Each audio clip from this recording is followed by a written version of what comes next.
আমরা প্রায় ভাবি একা থাকা মানেই বোধহয় একা, নিঃসঙ্গ বা দুঃখী। কিন্তু জানেন কি, কিছু মানুষ নিজের ইচ্ছাতেই একা থাকতে ভালোবাসে। তারা ভিড় থেকে দূরে নিজের মতো সময় কাটাতে পছন্দ করে। কেন এমন হয়, চলুন আজ সেটাই জেনে নেওয়া যাক। নাম্বার 1, মানসিক শান্তি। সারাদিনের ব্যস্ততা আর শব্দের পর মন একটু শান্তি চায়। একা থাকলে অতিরিক্ত কথা বা মানুষের ভিড় থাকে না, যা মনকে শান্ত রাখে।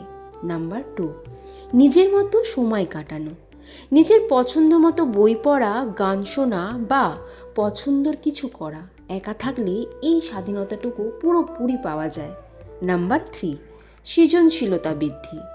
অনেক শিল্পকলা, লেখালেখি বা নতুন নতুন আইডিয়া একা থাকার সময় মাথায় আসে। একা থাকলে মন গভীরভাবে ভাবতে পারে। নাম্বার 4, শক্তি সঞ্চয়।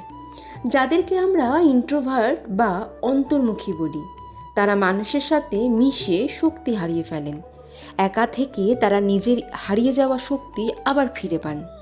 তাই একা থাকা মানেই কিন্তু নিঃসঙ্গতা নয়, এটি হলো নিজের সাথে বন্ধুত্ব করার এবং নিজেকে নতুন করে চেনার এক সুন্দর সুযোগ। আপনার কি একা থাকতে ভালো লাগে? কমেন্ট করে নিশ্চয়ই জানাবেন।